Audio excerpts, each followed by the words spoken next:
ரொம்ப முக்கியமான காரணம் எனக்கு என்னோட கரியரில் என்னோட படங்களுக்கு வந்து ஹாரி ஜெயராஜ் இருந்திருக்காரு. அண்ட் ஆல்சோ நிறைய அவரோட படங்களில் அவரோட பாடல்களை நிறைய நடித்த ஹீரோன்னு நான் ரொம்ப பெருமையாக சொல்லிப்பேன்.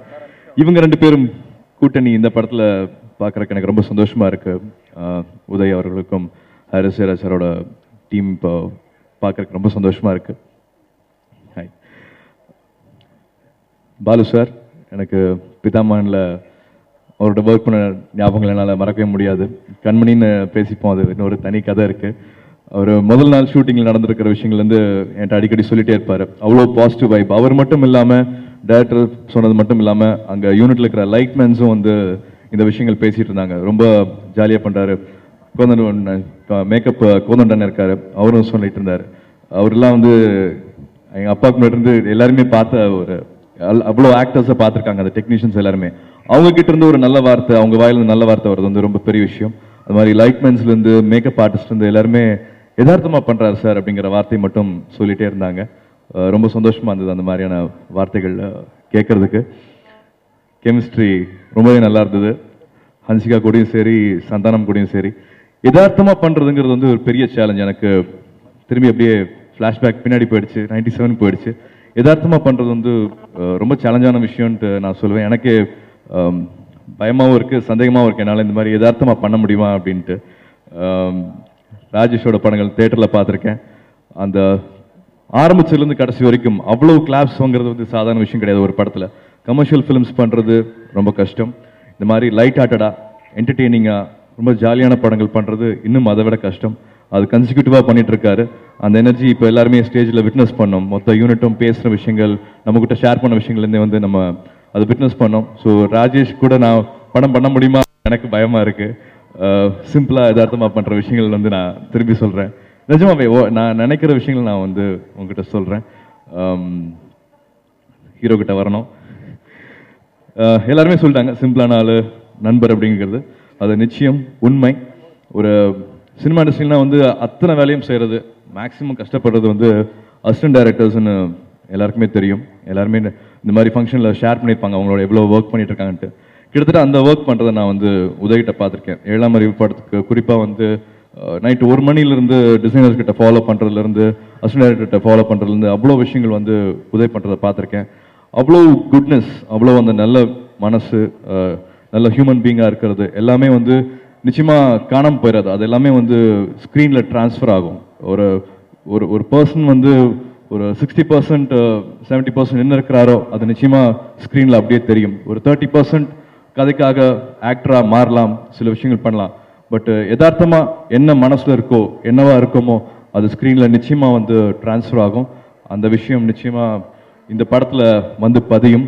முதல் படம் சீனு ராமசாமி அவர்கள் சொன்ன மாதிரி தனக்கு என்ன தெரியுமோ, தனக்கு என்ன வருமோ அதை வச்சு பண்ணலாம், அதை நம்பி பண்ணலாம் அப்படிங்கிற அந்த நம்பிக்கையில் கரெக்டான டீம் பிடிச்சிருக்கிறாரு, கரெக்டான டைரக்டர் பிடிச்சிருக்காரு. தனக்கு பிடிச்ச விஷயத்த வந்து முதல் படத்திலே பண்ணியிருக்கிறாரு. எல்லாருக்குமே இருக்கும் அந்த ரோட் நாட் டேக்கன் அப்படின்ட்டு. சின்ன வயசுல சில ஆசைகள் இருக்கும், அது நடக்காமல் போயிருக்கும் வாழ்க்கையில். சில டைம் அது இப்படி பண்ணியிருக்கலாமே, பண்ண முட்டமேன்ட்டு ரொம்ப லேட்டாக ரியலைஸ் பண்ணுவோம்.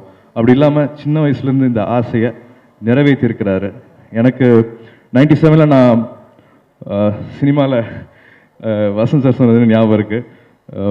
சாங்ஸும் சரி, டான்ஸும் சரி, ரொமான்ஸும் சரி, அது சாதாரணமாக வராது. அது பெரிய விஷயம் கிடையாது பிரதர். நான் அதெல்லாம் தாண்டி தான் வந்திருக்கேன்.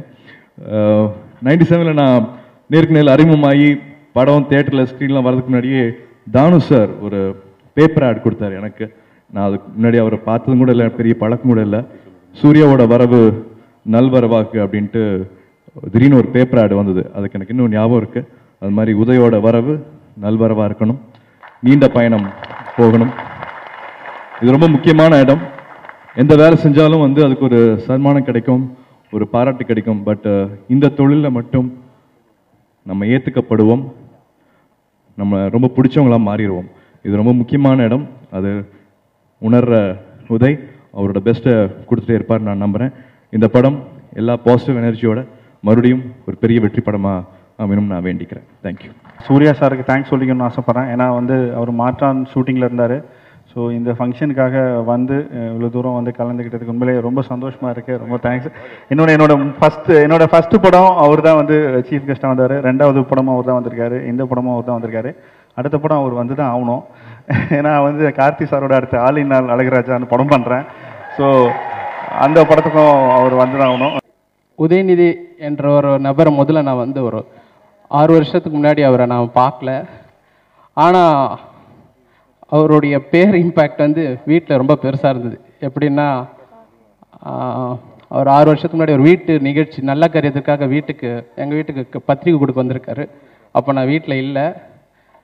அவர் வந்துட்டு பத்திரிக்கை கொடுத்துட்டு எங்கள் அப்பா அம்மா தான் இருந்திருக்காங்க. அவங்கக்கிட்ட கொடுத்துட்டு காலில் விழுந்து ஆசீர்வாதம் வாங்கிட்டு போயிருக்காரு.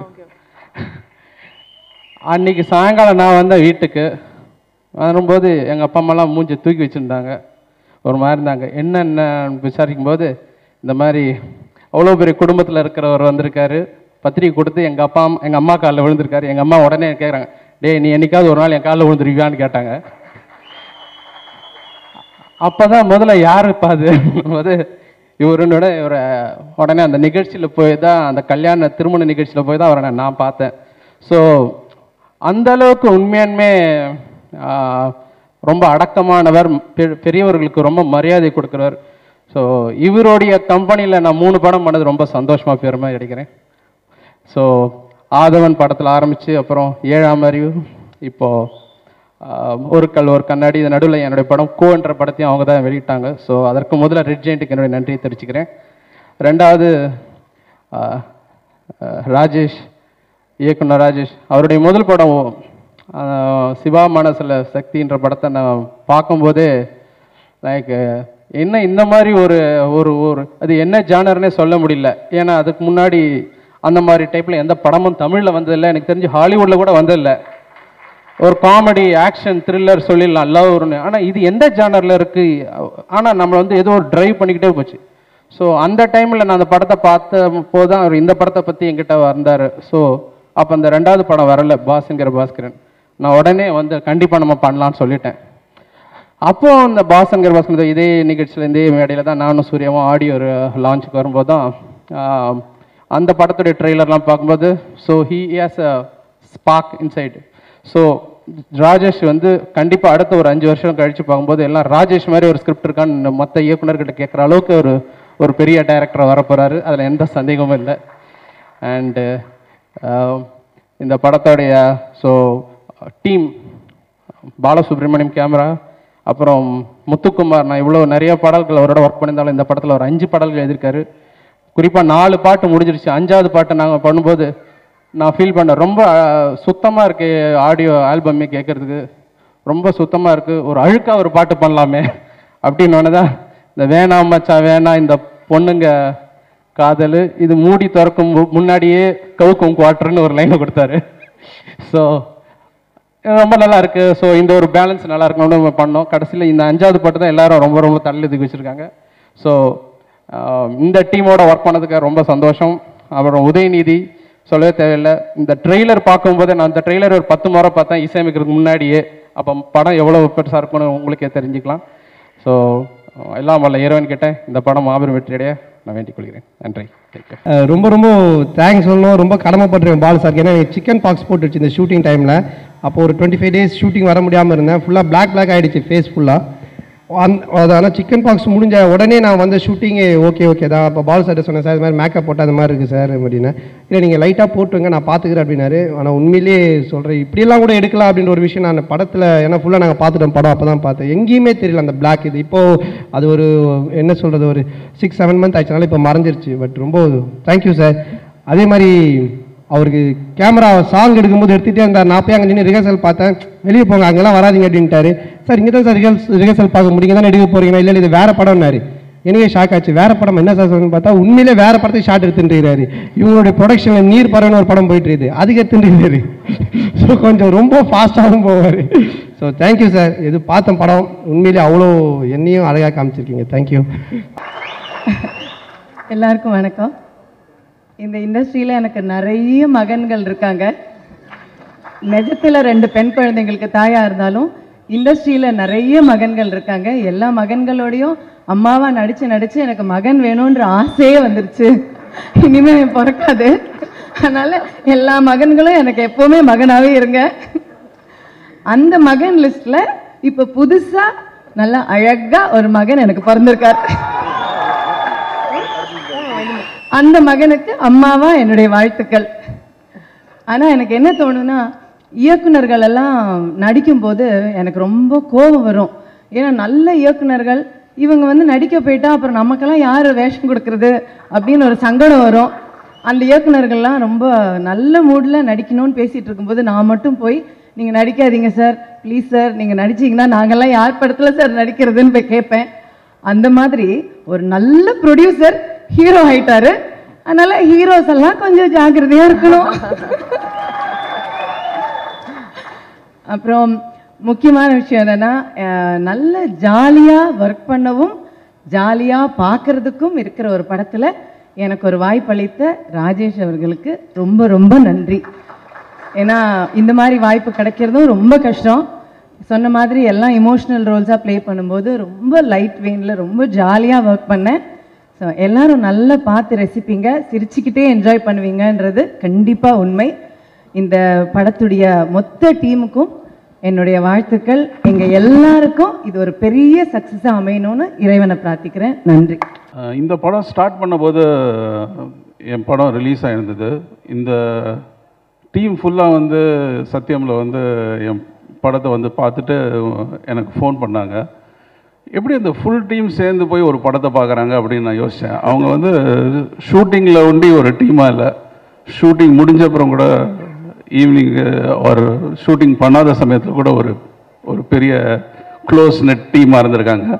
அது கண்டிப்பாக ஸ்க்ரீனில் தெரியுது அவங்களோட டீம் ஒர்க். அண்ட் ஒரு ட்ரெய்லர், நான் இந்த ட்ரெய்லர் முதல்ல டீசர் பார்த்தபோதே ரொம்ப பிடிச்சது. ட்ரெய்லர் அண்ட் பாட்டு பார்க்கும்போது இன்னும் ஒரு படத்தை பார்க்கணுன்னு கண்டிப்பாக ஒரு ஆசை இருக்குது. I wish the team the very best. நான் ராஜேஷோட ஒர்க் பண்ணுற ஃபஸ்ட் படம் அது. பட் எனக்கு இந்த படம் வந்து சில காரணங்களாக கொஞ்சம் லேட் ஆச்சு. பட் அது லேட்டான டைம் எனக்கு எதுவுமே தெரியவே இல்லை. ஏன்னா எப்போ ஆரம்பிச்சு இப்போ முடிஞ்ச மாதிரி இருக்குது. அவ்வளோ ஜாலியாக இருந்தது ஷூட்டிங் ஸ்பாட்டில். அவர் சைடில் ரொம்ப கிளியராக இருப்பார். ஏன்னா மெயினாக வந்து ஒரு டைலாக் டெலிவரி வந்து கிளியராக இருக்கணும் அந்த சைடில். ஸோ அதை வந்து ரொம்ப பர்ஃபெக்டாக பண்ணியிருந்தார். அதுக்கு அடுத்தபடியாக முதல் நாள், இந்த படத்தோட முதல் நாள் ஷூட்டிங் வந்து அடையார் பிரிட்ஜில் கீழே நடந்தது. நான் கேட்டேன் ராஜேஷ்ட, நிறைய பப்ளிக்கில் எடுக்கிற மாதிரி ராஜேஷ், உதய் சார் எப்படி ஓகேயா? இல்லை ட்ரை பண்ண பாருங்களேன், பண்ணிடுவார் பாருங்களேன். ஃபர்ஸ்ட் ஷாட்டே எல்லாம் நிறைய க்ரௌட் அந்த பிரிட்ஜில் வந்து நிறைய பேர் பார்க்குறாங்க. எனக்கு பயமாக இருக்குது கேமரா பின்னாடி நிற்கிறதுக்கு. பட் முதல்ல வந்தோன்னா ரொம்ப சாதாரணமாக ஒரு 100 படம் பண்ண மாதிரி நின்றுட்டு அவ்வளோ கேஷுவலாக நடித்தார். அது முடித்த உடனே நான் ராஜேஷ்ட கூப்பிட்டு சொன்னேன், என்ன ராஜேஷ் இவ்வளோ கூலாக நடிச்சிட்டு இருக்காருன்னு. இல்லை சார், முன்னாடி இருந்தே அவர் நிறைய ட்ரெயின் அப் பண்ணியிருக்கோன்னாரு. அந்தளவுக்கு ட்ரெயின் அப் பண்ணி இந்த படத்தில் வந்து ரொம்ப நல்லா பண்ண வச்சிருக்காரு. நீங்கள் பாருங்கள், இந்த படம் வந்து ஆக்சுவலாக ஒரு ஃபஸ்ட்டு படம் மாதிரியே தெரியவே தெரியாது. சாங்ஸ்லையும் சரி, சீன்ஸ்லையும் சரி ரொம்ப நல்லா பண்ணியிருக்காரு.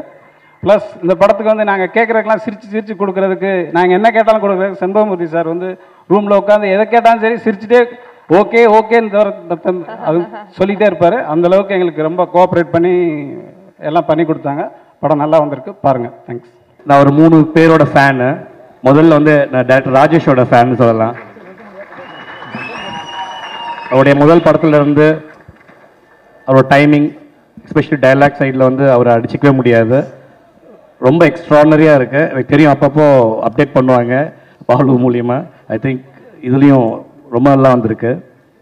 அண்ட் கேமராமேன் பாலசுப்ரமணியம், அவரோட 2வது சாங் பார்த்துருப்பீங்க, இந்த ஜார்டனில் ரொம்ப பியூட்டிஃபுல்லாக இருக்குது. ஐ திங்க் பாலு வந்து அழகாக பூக்குதே சாங் எவ்வளோ அழகாக பண்ணியிருந்தாரோ என்னோட படத்தில், அதை விட 2 மடங்கு அழகாக இந்த படத்தில் இருக்குது. அண்ட் கண்டிப்பாக சந்தானம், அது பெரிய ரொம்ப ஒரு அதுதான் இந்த வேல்யூ இருக்கும். அண்ட் அஃப்கோர்ஸ் உதயநிதி சார் வந்து ரொம்ப அழகாக, ரொம்ப ஒரு இளமையாக இந்த படத்தில் கண்டிப்பாக நல்ல ஒரு என்ன சொல் தொடக்கம். All the best sir. And Harris Jayaraj sir அவர்கள் கண்டிப்பாக தெரியும், அவரோட music is always rocking. All the best sir. Thanks sir.